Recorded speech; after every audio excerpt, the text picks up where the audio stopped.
नमस्कार साथियों, मैं खूबचंद भारती और मेरे YouTube चैनल पर आप सभी का स्वागत है। साथियों, जिस बात का इंतजार था 4 तारीख निकल गई है और देश के प्रधानमंत्री नरेंद्र मोदी जी कुछ दिन बाद शपथ ले सकते हैं। 3 बार वह देश के प्रधानमंत्री बन रहे हैं साथियों, लेकिन भाजपा नहीं, नरेंद्र मोदी नहीं, अब की बार 400 के पार जो प्रधानमंत्री वो बनेंगे तो भाजपा से नहीं बन रहे हैं, एनडीए के माध्यम से बन रहे हैं। दूसरे दलों को मिला करके वो प्रधानमंत्री देश के बन रहे हैं, लेकिन उन्होंने कहा था कि अब की बार 400 पार, लेकिन 300 पार भी नहीं हो पाए हैं। जो रुझान आए थे, बड़े बड़े टीवी चैनलों ने एग्जिट पोल बताए थे, वो एग्जिट पोल फेल हो गए हैं और कांग्रेस जो कि टूट चुकी थी, विपरीत परिस्थितियों में जिनको जेल में डाला गया था, जिनके खाद्य फ्रिज किए गए थे, जिनको बुरी तरह डर और भय का वातावरण बना करके कैद कर दिया था, अभी भी वो जेल में है और जेल के लिए तैयारी कर रहे थे। वो पहलवान जिन्होंने शोषण किया था उनको खुला छोड़ रखा है और एक तानाशाही रूप में लोगों को देखा सुना देखने को आया, बताने की जरूरत कतई नहीं है। आप लोग सब जानते हैं और आपने देखा है, फर्क है। साथियों, जो भी चुनाव हुए हैं, इस चुनाव में पूरी दिशा और दशा बदली है। कांग्रेस पार्टी INDIA का जो गठबंधन बड़ा जोरदार निकला। एक समानता, एक दूसरे पर विश्वास, ये सारी बातें देखने के लिए मिली और समस्या पैदा वहां हुई कि संविधान पर खतरा था। राहुल जी ने बोला है कि संविधान पर खतरा था, मुझे मालूम है, लेकिन अब नहीं होगा और मुझे यही करना था, क्योंकि 2/3 बहुमत इनको मिले नहीं है। भाजपा स्वयं अपने दल से PM बना नहीं पाई है और कांटे की टक्कर से कांग्रेस पार्टी ने भी बढ़त ली है।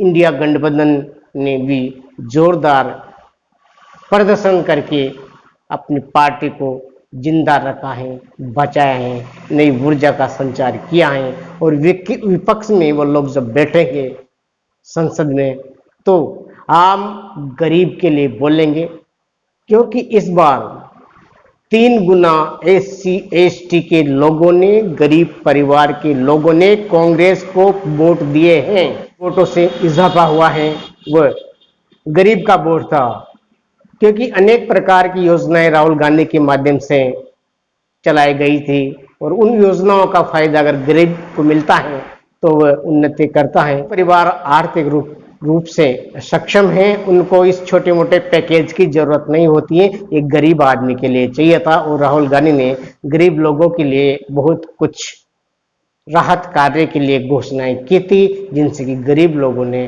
वोटिंग की। संविधान बदल रहा था, SC ST के लोगों ने समझा इस बात को कि संविधान बदल देंगे अगर नरेंद्र मोदी देश के प्रधानमंत्री बन जाएंगे और 2/3 बहुमत का हो जाता है, 400 के पार 300 के पार अगर ये चले जाते हैं तो संविधान में संशोधन कर सकते हैं और कुछ ऐसा संशोधन ना कर दें कि SC ST OBC और गरीब तबके के आदमी को बहुत बुरे दिन देखने को पड़ जाए। इसीलिए उन गरीबों ने वोट दिए हैं INDIA को। महंगाई सबसे बड़ा मुद्दा है। चौराहे पे जाके आप देखेगा, जहां 50 आदमी काम के लिए खड़े रहते थे, अभी 150 आदमी आपको खड़े हुए मिलेंगे, क्योंकि बेरोजगारी बढ़ी है, रोजगार के अवसर कम हैं।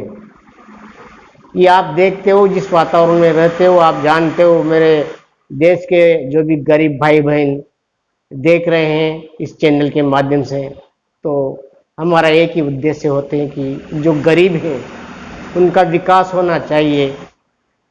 गरीब परिवार का विकास होगा तो देश समृद्धशाली बनेगा।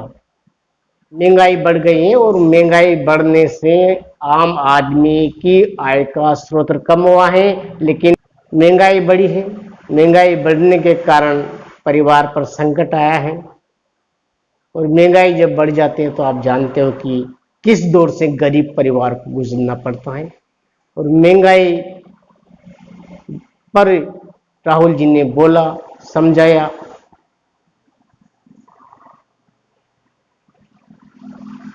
स्मृति ईरानी जो कि राहुल गांधी जी को बार बार बोलती थी कि आओ अमेठी लड़ो चुनाव मेरे सामने,